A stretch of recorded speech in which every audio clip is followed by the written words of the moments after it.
Peter is the Programme Director of Economic Affairs for Amnesty International UK. And Peter's going to be speaking on opposing normalisation. Go for it.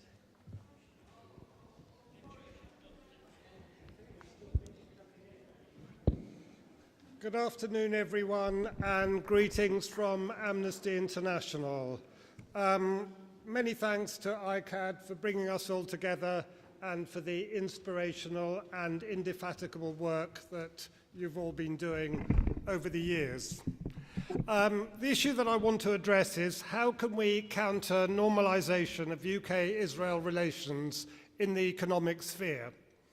A couple of months ago, Amnesty International produced a publication entitled "Pull the Plug on the Political Economy Enabling Israel's Crimes." So that leads to the question, well, how do we pull the plug on the political economy that enables Israel's crimes? And I think there are opportunities in a number of areas, some of which you'll be familiar with, and I'd like to draw attention to some of these. So there's public procurement, there is trade with Israeli settlements, there's local government pension schemes, university endowments, devolved government's investments, the investments of Scotland, Wales and Northern Ireland, and the UK-Israel Free Trade Agreement. So beginning with public procurement, there was a significant victory last year when the Economic Activity of Public Bodies Bill fell when the election was called. The previous government had put a lot of energy at every stage of the passage through Parliament of this bill to try to push it through, and organisations led by PSC, but involving quite a number of other organisations, including Amnesty, campaigned really hard to delay the bill at every stage, and eventually it fell. Had the bill been passed, public bodies would not have been able to take into account foreign state conduct in their tendering processes or any other economic activity. In other words, public bodies would have had to abide by UK foreign policy in all their economic decisions. Public procurement is significant because it accounts for 14% of UK GDP. There are a huge number of companies who are very dependent on public contracts, including many companies familiar to us and of concern to us. JCB, Palantir, Hikvision, the digital tourism agencies, all dependent on public contracts. So if only a few public bodies were to stop contracting with any companies that enable Israel's crimes, this would send strong signals to all other companies that if they continue to do so, it could muddy the waters for their public sector contracts. This raises the question whether public bodies can lawfully exclude companies from contracts on human rights grounds. A year ago, we commissioned two lawyers, a procurement lawyer and a human rights lawyer, to address the question of whether a company that does business with Israeli settlements can be excluded from tendering.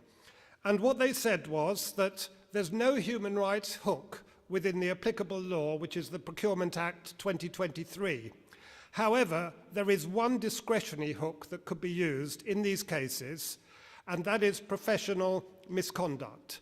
And in their view, any company that does business with Israeli settlements, given the fact that they're unlawful and a war crime under international law, can be considered to be culpable of professional misconduct and therefore can be excluded from public sector contracts. So earlier this year, we wrote to the leaders of all councils in England, pointing this out and asking them to revise their procurement practices to reflect this.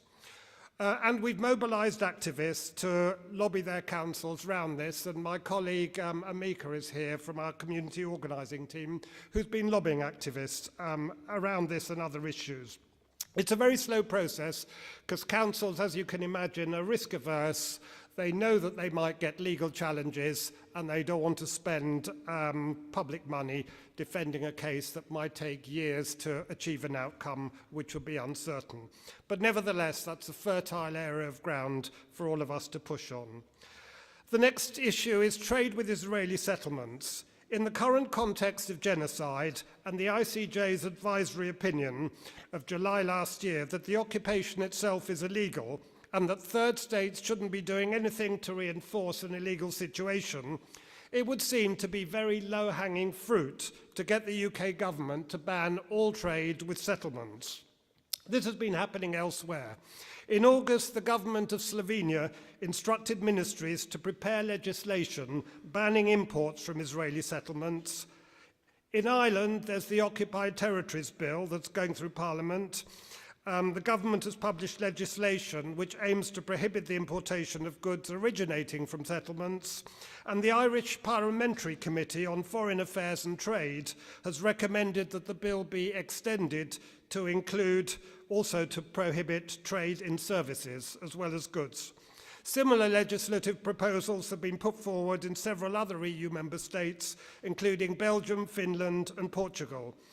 And in the UK, pressure is building up in Parliament, and many of Amnesty's activists are lobbying their MPs around this, as are others. Settlement trade also offers another opportunity for activism because of the mislabeling of the origin of products in supermarkets, in breach of UK consumer laws. A year ago, ICJP wrote to supermarkets warning them that they could be liable under the Proceeds of Crime Act for trading in any settlement products. Amnesty is currently conducting an investigation into the supply chain of agricultural produce from settlements to supermarkets. We found that HMRC is failing to validate the origin of some consignments exported from Israel, some of which come into the UK on false documentation, false shipping documents, purporting to originate from Israel, but actually originating from settlements. Apart from anything else, it's a fraud on the taxpayer because produce from settlements is not entitled to preferential treatment under the UK-Israel Free Trade Agreement. And there are different methods that Israeli exporting companies use to obfuscate the origin of produce which they export. It wouldn't take a lot of additional pressure on supermarkets before they decide that it would be better not to source products from Israel at all because they can't rely on the accuracy of the origin products and therefore would be falling foul of UK consumer laws. And there's some signs that this is beginning to happen. The next area is local government pension schemes. Local government pension schemes have been a focus for campaigners and scheme members who don't want their pensions to be used to enable genocide, apartheid, and war crimes.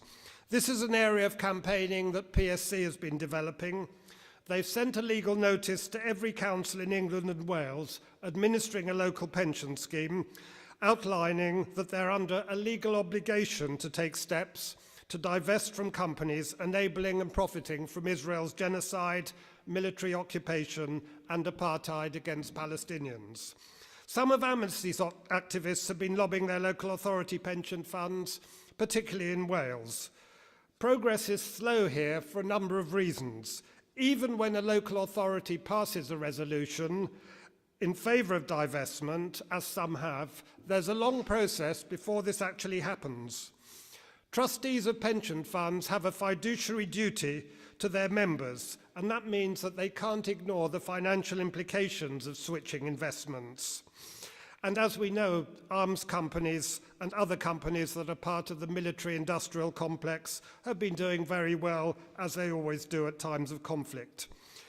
And even though pension funds are allowed to take into account the ethical values of their scheme members, they might need to conduct a survey of members before they can justify divestment action.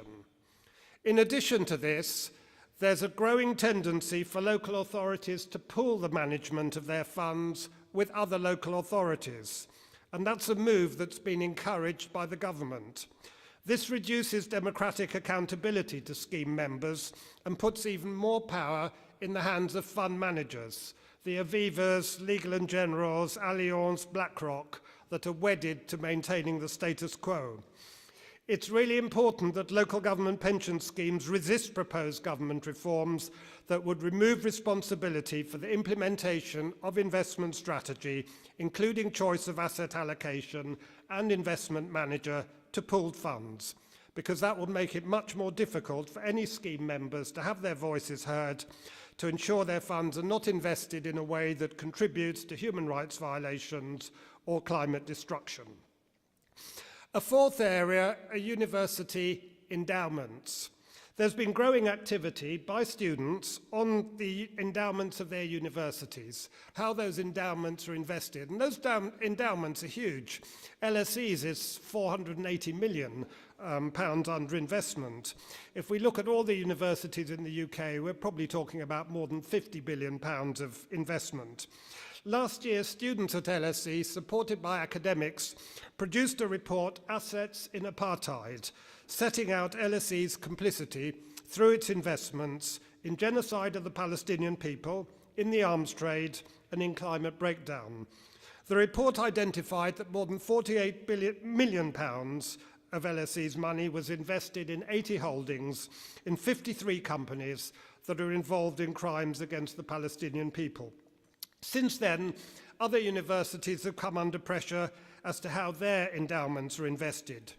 In June this year, Queen's University Belfast issued a statement to confirm it's no longer investing in Israeli companies. However, we'll have to wait to see what the material impact of these statements is. Some of these statements refer to direct investment in complicit companies. And that's what we've seen used by universities to deflect responsibility from where most of their money is invested, which is indirect forms of investment. In other words, consolidated funds, unit trusts, corporate bonds, tracker funds, exactly the same impact in capitalizing the companies of concern to all of us, but the universities claim that these are indirect and therefore they have less control. So we're not entirely clear when universities say that they're divesting from companies involved in Israel's crimes, how far this actually goes in terms of their funds. Students and staff groups, for example, at the University of Nottingham, have alleged complicity in Israel's actions through Nottingham's investments and partnerships. The specific allegations point to investments in companies that operate in Israel's settlements and to partnerships with arms manufacturers that supply Israel with military equipment. Now, this takes us into slightly different territory of the silencing, the suppression of dissent and the right to protest across universities in the UK. Amnesty is currently conducting an investigation into denial of freedom of expression and the right to protest by UK universities in the context of Gaza and of Palestine solidarity. So this raises the question, how far are the actions of universities motivated by their collaborative partnerships with Israeli universities and the funding that comes with those partnerships? One of our case studies into the silencing of dissent relates to the Arts University Bournemouth, where a student posted a TikTok video highlighting Arts University Bournemouth's platforming of a company linked to Stratasys, whose products are used in Israeli weapon systems. In response, the university opened an investigation alleging the video was inflammatory, made false allegations, and encouraged others to bring the university into disrepute. Following legal submissions affirming the students' Article 10 rights to freedom of expression and evidencing the university's link with Stratasys, Arts University Bournemouth dropped all charges. So this is all a fertile area for students to examine. Their universities' collaborative partnerships with companies whose technologies and components have been linked to Israel's war crimes and genocide. A further area in the economic sphere opportunity is devolved governments' investments. It might be expected that the devolved governments would do more than Westminster to take human rights into account in their trading and investment relationships with Israel within their decision-making powers. But this doesn't appear to have been the case. Scotland, Wales and Northern Ireland each have their own enterprise agencies responsible for economic development within their respective regions. These bodies play a central role in fostering business growth, attracting investment, and helping local companies compete in the global market. Scottish enterprise has been the subject of repeated concerns about the human rights implications of financial support for arms companies and the effectiveness of Scottish enterprise's human rights due diligence at addressing these risks. Despite significant financial support awarded to arms companies known to manufacture components for states credibly involved in war crimes and international law violations, including companies such as Raytheon UK and Leonardo, no applicant for grant funding has ever failed the human rights due diligence process. Amnesty found that Scottish enterprise continued to make payments to defence companies involved in Israel, even as genocide was unfolding in Gaza in 2023 and 2024. Leonardo reportedly makes laser targeting systems for F-35 jets at its Edinburgh site. The leader of the Scottish Nationalist Party in Westminster, Stephen Flynn, who's been an outspoken critic of Israel's genocide in Gaza, has come under pressure to oppose the development of the Rosebank oil field west of Shetland. Rosebank is part owned by Ithaca Energy, itself a subsidiary of the Israeli company Delek. Delek is linked to the Israeli military through contracts to supply fuel to the IDF and to Israel's Ministry of Defense. Delek also has extensive operations in Israeli settlements. If the Rosebank North Sea oil development gets the go-ahead, profits from Rosebank would flow to the Delek Group through its ownership of Ithaca Energy. Amnesty has condemned the Welsh Government for awarding public funds to a weapons manufacturer that exports military equipment to Israel. Freedom of Information requests reveal that the Welsh Government awarded £500,000 in grant funding to a company called Senior, a UK company that exports military equipment directly to Israel, including opponent parts for F-35 fighter jets and Apache gunships, both extensively used in Gaza. Further Freedom of Information requests by Amnesty reveal that the Welsh Government does not conduct human rights due diligence checks before awarding public money to private companies. The fact that it needs Freedom of Information requests to dig up this information is indicative of the lack of transparency and accountability when it comes to public money being used to support companies that manufacture weapons implicated in international crimes. Earlier this year, the Welsh Parliament, the Senedd, reiterated its support for a permanent ceasefire in Gaza and urged the Welsh Government to review public sector procurement and investments to ensure that ethical standards are upheld. Despite this call, no review appears to have taken place. A Northern Ireland's economic development agency called Invest Northern Ireland has also been implicated in allegations that it funds arms companies whose components are alleged to have been used in Israel's genocide, including components for the F-35. Now, interestingly enough, there was a legal challenge filed a couple of weeks ago against a Sinn Féin economy minister for her instruction to Invest Northern Ireland to cease support for any companies manufacturing arms for Israel. The legal challenge was on grounds that this is discriminatory and beyond the minister's authority.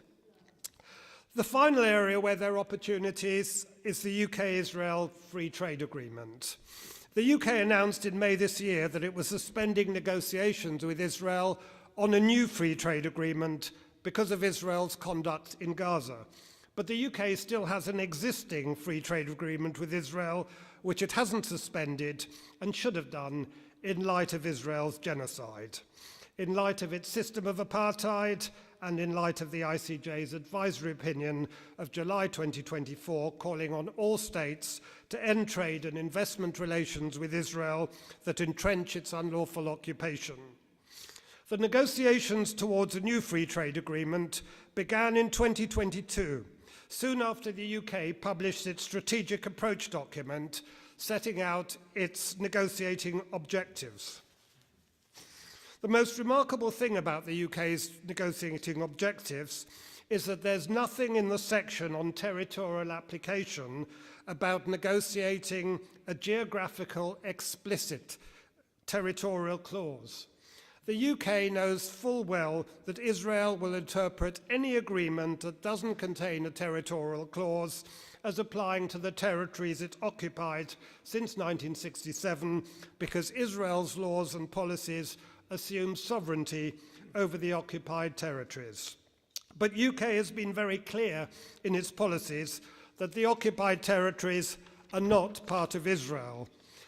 This is long established UK policy. So it's completely incongruous that the UK should have been negotiating a trade agreement for several years without any intention of including a territorial clause. Amnesty has written repeatedly to the government to seek clarification, and a number of parliamentary questions have been asked on this subject. Not once has a government minister given any assurance to Amnesty, to other organisations or to Parliament that the territory of the State of Israel would be defined in the Free Trade Agreement in keeping with the UK's often declared policy to exclude the territory that Israel occupies. This is a considered and deliberate omission that gives the lie to the UK's position on the illegal status of the occupied Palestinian territory. I'd like to finish with a reference to the views of the UN Special Rapporteur, Francesca Albanese, whose report in July this year, from the genocide of occupation from the economy of occupation to the economy of genocide, increased the scrutiny on trade and investment relations with Israel. The UN Special Rapporteur followed this up a couple of weeks ago with a report entitled Gaza Genocide, a Collective Crime. The report finds that the ongoing genocide in Gaza constitutes a collective crime enabled and sustained by the complicity of influential third states that have long supported and protected Israel's systematic violations of international law. The report points out that third states have maintained and in some cases increased their trade, investment and financial relations with Israel over the last 2 years, including the supply of dual-use goods, military technologies, fuel and critical infrastructure, thereby sustaining Israel's economy, occupation and ongoing acts of genocide. That is why it's become so important to pull the plug on the political economy that enables Israel's crimes, and that means ending the normalisation of trade and investment relations. And I've just tried to outline a few of the areas where there are opportunities, where this is possible.